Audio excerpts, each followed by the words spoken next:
Scott Galloway just dropped his new book, Notes on Being a Man. Now, his book is not a book about youth sports, but I believe he actually just wrote the most compelling argument for youth sports in 2025 I've ever read. Hey, everyone, this is Tim Murphy.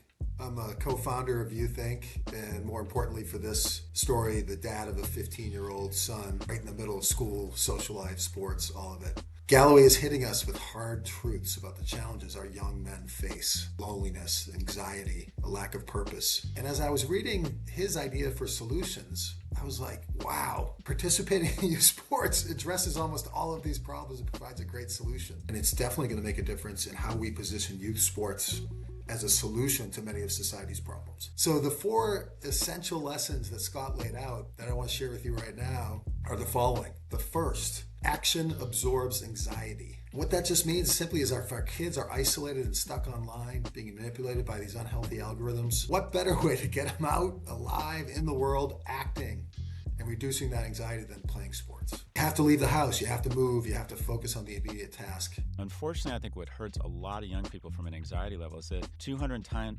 times a day, someone is vomiting on their phone their faux wealth. If where I'm spending my time is telling me that because my boyfriend doesn't have ripped abs and I'm not in Saint-Tropez or on a Gulfstream, I have screwed up. That's why these kids don't feel good. For a young person battling self-doubt, that physical commitment is the best natural medicine. Number two, failure builds the callus. It means grit is the real win. Grit, resilience, as Scott calls it, that's developing a callus. It's the single biggest predictor of success. The key skill in success, I believe, is the ability to endure rejection, to mourn and to move on, to develop those calluses. Where do they safely develop it? Sports. Missing a goal, striking out, or sitting on the bench is low stakes but high impact lesson. It teaches kids that the failure is information, not your identity. We're building resilience in kids, one loss, one mistake, one tough practice at a time, every day out across the country.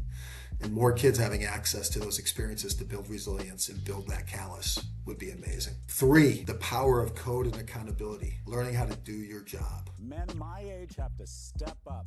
If we want better men, we have to be better men. Galloway argues young men need a code to live by. Team sports is a code. It teaches non-negotiable values. You have to show up on time. Don't let your teammates down. Respect authority. It's fundamental training for being a decent human being and an effective professional leader in life. That is where citizenship and teamwork is formed.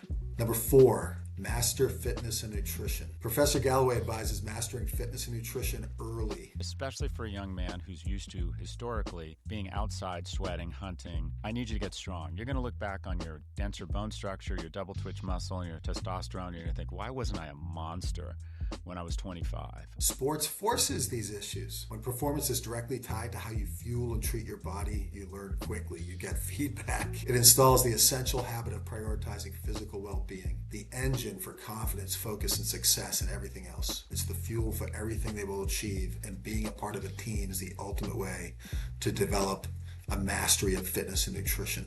So why does all this matter now? Why do these four critical points that Scott makes that map to youth sports matter now? I found Galloway's book, Notes on Being a Man, as a wake-up call. It reminds us that the qualities we want more of in our society, discipline, resilience, competence, community, confidence, those are not theoretical.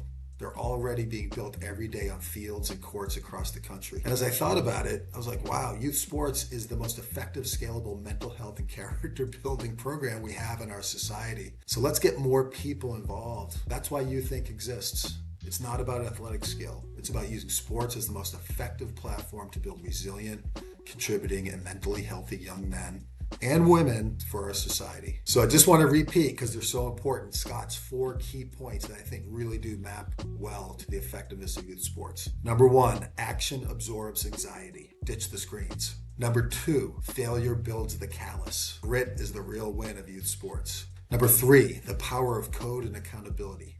Do your job. And number four, master fitness and nutrition. Physical well-being, learning how to take care of your body, sleep, eat well. Sports drives that home better than anything else. I really appreciate you hearing me out, and hopefully you found this helpful. We at Youth Inc. are here to support every coach, every volunteer, and every program, every nonprofit, every organization that prioritizes character over championships. We'll continue to champion organizations and content that make this possible. And prove the true win is the lesson, not the scoreboard.